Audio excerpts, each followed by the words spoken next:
유럽은 늘 하나의 질문 앞에서 망설여왔습니다. 튀르키예는 유럽일까 아닐까? 튀르키예도 오래전부터 같은 질문을 던져왔습니다. 우리는 왜 유럽이 될 수 없는 걸까? 지리적으로 보면 튀르키예의 일부는 유럽에 속해 있습니다. 역사적으로 봐도 오스만 제국은 전쟁과 외교를 주도한 유럽의 중심이었습니다. 문화적으로도 이스탄불은 유럽과 아주 가까운 도시입니다. 한때 콘스탄티노플이라고 불렸던 이곳은 비잔틴 제국의 수도였고 오랫동안 기독교 문명의 중심지였습니다. 그런데도 유럽은 끝내 문을 열지 않았습니다. 튀르키예는 60년 넘게 유럽을 두드렸지만 돌아온 대답은 언제나 애매했습니다. 왜일까요? 왜 유럽은 튀르키예 EU 가입을 끝내 받아들이지 않는 걸까요? 튀르키예가 유럽연합에 가입하고 싶었던 이유는 단순하지 않습니다. 첫째는 경제입니다. EU라는 거대한 단일 시장에 들어가면 무역은 늘어나고 외국 자본도 더 많이 유입될 수 있습니다.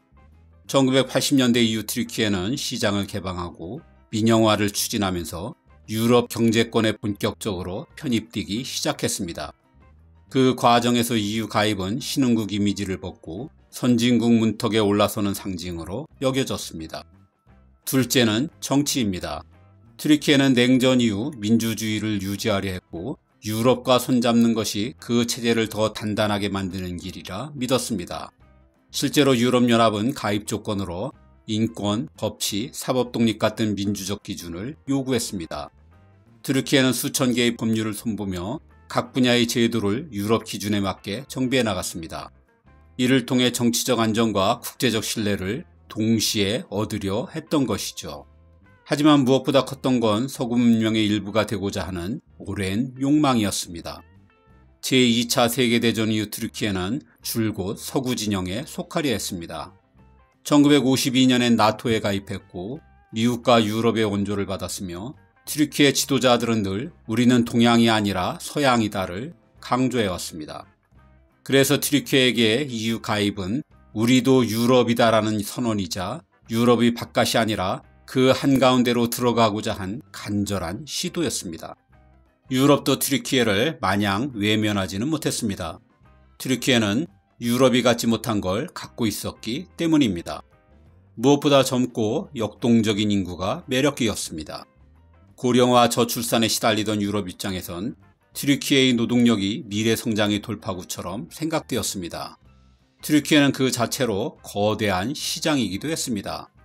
인구 8,500만 명의 나라가 유럽의 경제권에 편입된다면 EU의 내수 기반은 단숨에 커질 수 있었습니다. 또 하나의 핵심 요인은 지정학적인 위치입니다. 튀르키예는 중동, 중앙아시아, 북아프리카를 잇는 길목에 자리하며 유럽과 이슬람 세계를 이어주는 가교 역할을 해왔습니다. 무엇보다 튀르키예는 나토 회원국으로서 냉전 시절엔 소련을 21세기엔 중동의 불안정과 테러를 막는 데 기여해왔습니다. 군사적으로는 이미 유럽과 한 팀이었던 셈입니다. 이 모든 걸 고려하면 유럽에게 튀르키예는 결코 가볍게 볼 수 없는 존재였습니다. 하지만 유럽은 끝내 튀르키예의 손을 잡지 않았습니다.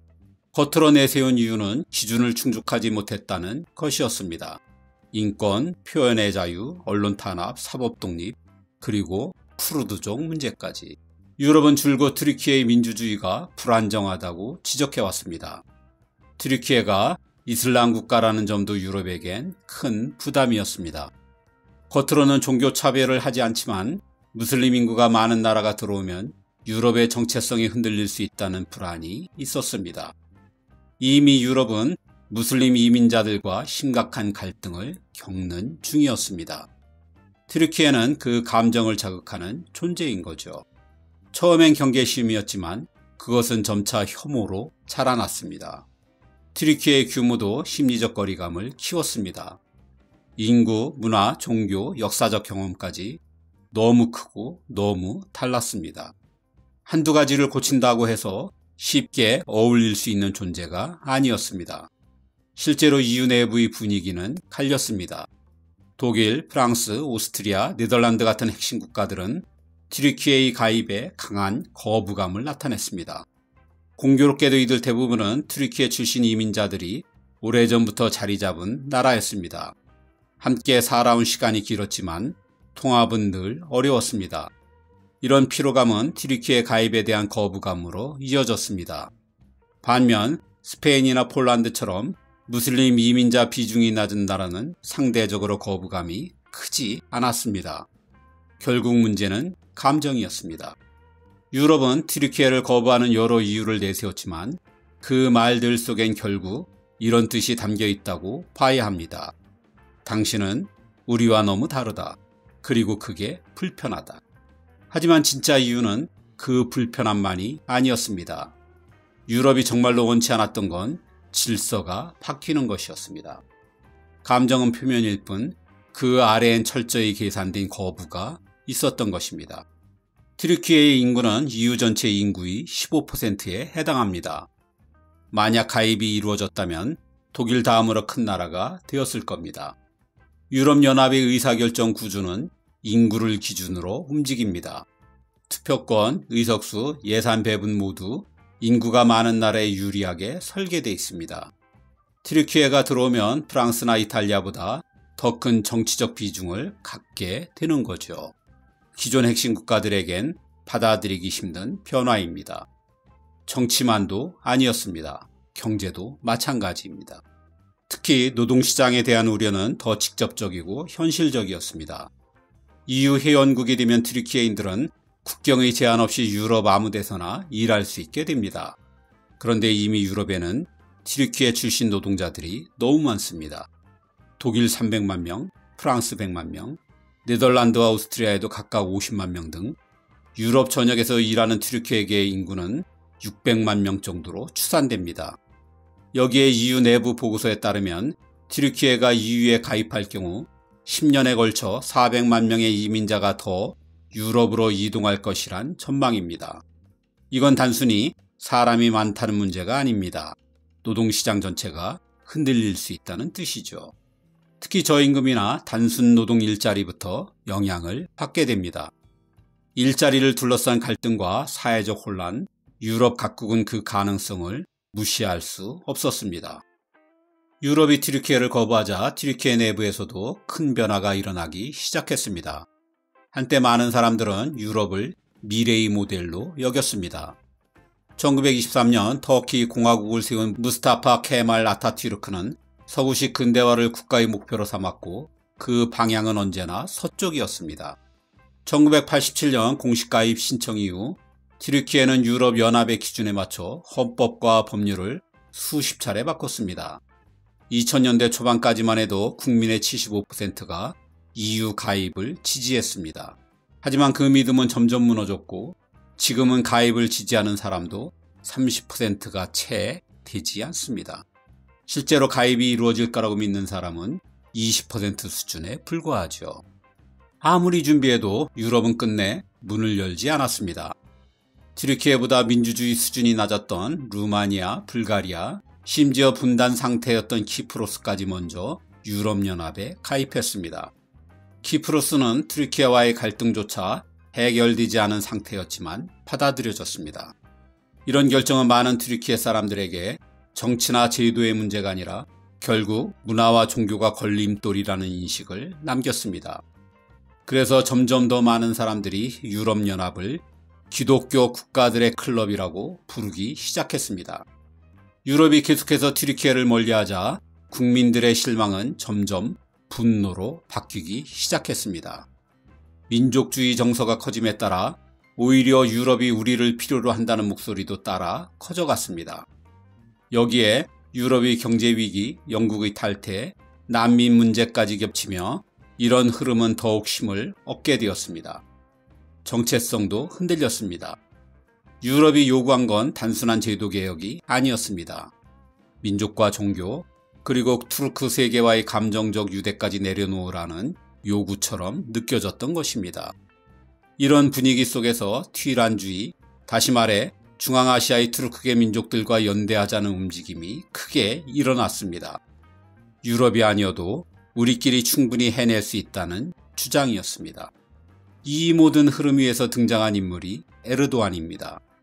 2003년 집권한 이후 지금까지도 튀르키예를 이끌고 있는 정치 지도자입니다. 유럽의 거절과 내부의 실망이 쌓이던 시기에 그는 자존심을 되찾아주는 정치인으로 부상했습니다. 유럽의 기준을 들이댈 때마다 그는 터키는 터키의 길을 간다고 응수했습니다. 정치적으로는 민족주의 정당들과 손을 잡았고 외교적으로는 러시아와 협력하며 나토를 벗어나는 행보도 보였습니다. 결국 유럽이 문을 열지 않았던 만큼 튀르키예 역시 서서히 마음의 문을 닫아갔습니다. 이제 남은 건 신뢰의 붕괴와 각자의 길뿐인 듯 했습니다. 하지만 최근 반전의 조짐이 뚜렷합니다. 유럽이 튀르키예를 다시 바라보지 않을 수 없는 상황이 벌어진 것입니다. 그 출발점은 우크라이나 전쟁이었습니다. 러시아의 침공은 유럽의 단순한 전쟁 이상의 충격을 안겼습니다. 가장 먼저 흔들린 것은 에너지였습니다. 유럽은 오랫동안 러시아산 가스에 의존해왔고 러시아는 이를 정치적 무기로 사용해왔습니다.